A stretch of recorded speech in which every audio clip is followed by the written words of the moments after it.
Warning. Today's video contains images of spiders and discussion of gender representation, two things certain game-playing audiences suffer acute phobias of. Please exercise caution when enjoying this great show. That's the way that I get things done. From now to depression, then I sleep too long and I hang around like a bomb. I think I'm going nowhere and that makes me nervous. Everybody's at the game, but I feel alright. Everybody's at the game, but I feel alright.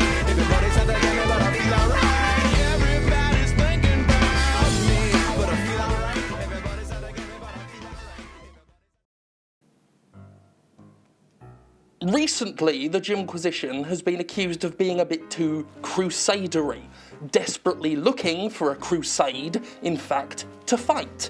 This is most notably about my coverage of Steam and its quality control issues. I'd just like to say that accusations of being a crusader of any type are ludicrous. About as ludicrous as buying an expensive helmet just to make a point to someone on Reddit, which of course I'd never do. My only crime is caring too much. About you. A bit like Jesus. Exactly like Jesus. I'm like Jesus. Like many of you, I enjoyed Shadow of Mordor a great deal. Shadow of Mordor a great deal. Fundamentally, it was just another open world game filled with busy work, like dozens of other open world games filled with busy work, but the much lauded Nemesis system really was that damn good, and elevated what could have been yet another run-of-the-mill, open world, AAA game to the position of justified critical darling. Crappily generic sequel name aside, I'm absolutely looking forward to Shadow of War, the upcoming sequel that aims to do plenty of the same, and then some. However, I must confess a little sense of ennui when Monolith Productions revealed Shelob, the giant spider of Cirith Ungol that film fans might remember as the really fucking scary eight-legged fuckface that totally fucked Elijah Woods' shit up. Because we're in the world of video games, Shelob manifests predominantly not as the horrific spider she's known as, but as an attractive humanoid woman because, well, because of course she does. Now don't get me wrong. Sorry, I was about to say don't get me wrong, but every time we dip our toe in this particular water, people will. So I guess read into the video however you want. But I think it should be obvious that I've not got a fundamental problem with attractive women characters in games. If I had, there'd be very few women characters in games I'd actually like. But that's the problem, isn't it? Come, Talia. See through my eyes. Was it really too much that Shelob could be the ugly, evil spider she is, and stay that way? Is a giant spider not intriguing on its own spiderous merits? Do we really need to sex up giant spiders in order to make them interesting? If they're spiders with even a hint of the feminine, the answer is apparently yes. The idea of Shelob, or Shelob, however you want to say it, being a part of the narrative and teasing an uneasy alliance with the player is incredibly tantalising to me, but I pretty much lost all sense of tantalisation when I found out she was basically gonna be another Morrigan. Oh, sorry, Morrigan. I cannot, surely, be the only one who finds working with an actual giant spider far more fascinating than working with a spider who's assumed the form of a factory-standard dark, sexy lady. It hammers home the idea that women characters can't be interesting unless they're attractive to the audience, and I think that's a shame because, to take a stand for equality here, women can be eight-legged, slobbering, unrepentantly evil arachnids too. Historically, men in games are allowed more freedom to be ugly, grizzled, monstrous. This extends to player characters such as the well past his prime Old Snake, via Metal Gear Solid 4 Guns of the Patriots, or the scarred and meaty Marcus Phoenix, the man who tussled with a giant worm in the Gears of War series. This isn't to say we don't have an army of Nathan Drake clones stinking up game worlds, but men, in general, get a more varied roster. Women are rarely allowed such variety. Hell, just look at the aforementioned Gears of War where the main characters are grizzled meaty boys. Grizzled meaty boy, grizzled meaty boy, grizzled meaty boy, less grizzle and meat.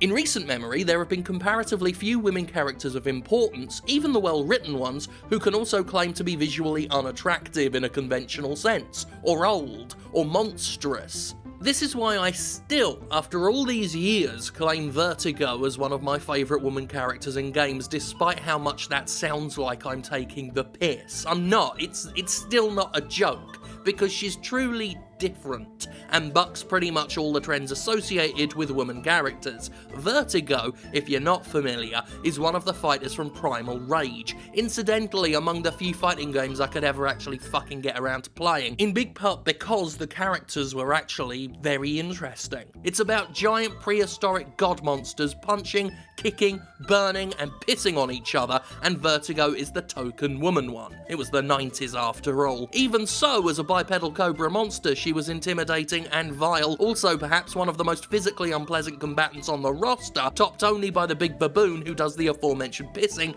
and farts a lot for good measure. Here's what I said about her years ago, and it still holds true today.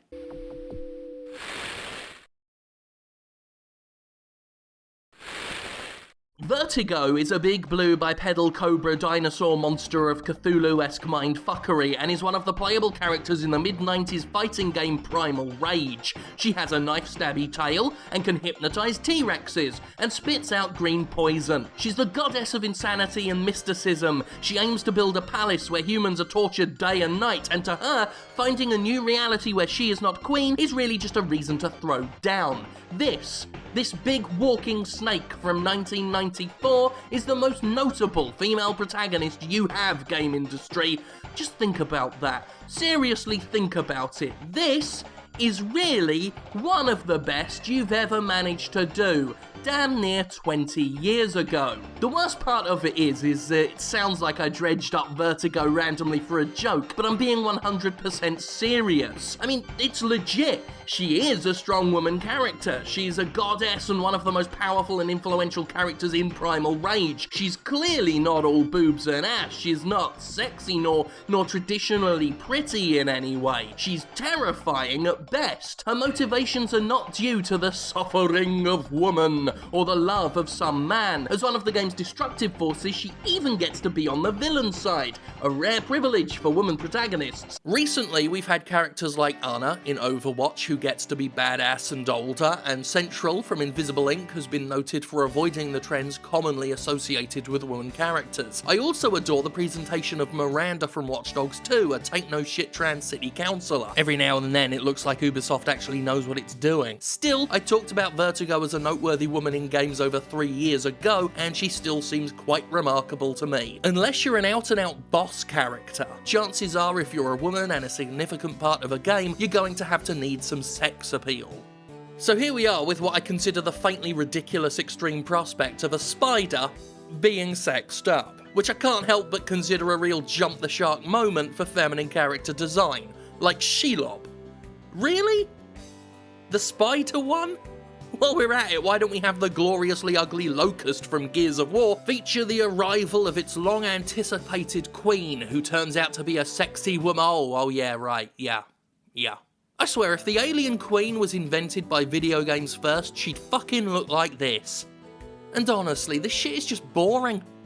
It's simply boring more than anything else. Ooh, dark mysterious woman in a tight-fitting dress with the obligatory split up the side. How very bloody unique. So much more fascinating and unnerving than having to chat with a giant spider. I think flippin' not. Just going by the movies, where Monolith draws most of its inspiration, Shelob was one of the most interesting factors, predominantly because she was not only independent, intelligent, and ruthlessly evil without Sauron's influence, but she was housed in an utterly inhuman body that made her intellect and awareness all that much more horrifying to think about. For Shadow of War's Talion to conspire with the spider-like Shelob would be much more interesting, and do a far better job of showing how ruthless Talion himself has become. I'm aware, of course, that Monolith has conjured up narrative justification for this, interpreting Shelob's status as a godlike being as a reason for her to pull the tired old "assume a form you're more comfortable with" trope, but again, it's old and tired, which is ironic given how few women are allowed to be old and tired. Shelob's voice actress Pollyanna McIntosh added that Shelob comes to form an almost mothering relationship with Talion, which, I mean, really. They had to throw the stereotypical mother theme in as well. How much more generic do you want her to be? She's a spider. Everyone turn around and look. She's a spider. Reinterpretation can be a good thing. In fact, Shadow of Mordor gets my utmost praise for the way it turned the Uruks into more than just dumb Gondor fodder and gave them personalities and an entire social structure, not to mention the overall tone and viciousness of the game that has been missing from other adaptations of Tolkien's work. This helped it stand out from other Lord of the Rings works, and Monolith has proven itself highly competent at doing interesting things with the lore and history of Middle-earth. The direction taken with Shelob is pretty much the least imaginative direction you could hope to take, and I don't think it's unreasonable to expect far much more from Monolith than this. So this is why Vertigo, a blue snake on legs from a relatively obscure and not all that great fighting game from the 90s, is still my go-to example of a woman character done not necessarily right, but differently, uniquely, imaginatively. They could easily have just made a sexy dinosaur and given her a typical feminine figure with improbable reptile boobs, but they didn't. They made an unnaturally shaped snake monster, and as a result crafted a character I've never forgotten when I'd be hard-pressed to name all but the most utterly famous women from other fighting games. The way Monolith is doing Shelob has been done to death, basically. Even ignoring anything social justice-y, it's creatively so very, very done. There are loads of engaging and interesting things you could do with a massive sentient spider. Shexy Shelob isn't one of them. Also, none of this episode is based in sour grapes over the fact I think spiders are plenty sexy on their own. And whoever started those rumours about me fucking handfuls of spiders is gonna get a handful of spiders thrown at them. They're really wet too, so don't even fucking try me. So just before this episode was finished, I got the news that Shadow of War was getting microtransactions. Yes, loot boxes are coming to Middle-earth. Because of course they are. Because Warner Brothers is involved. And as I've told many of you before, Warner Brothers might be the scummiest publisher out there. Equally as bad as EA and Ubisoft, if not worse. So fuck Warner Brothers, thank God for me, I am Jesus.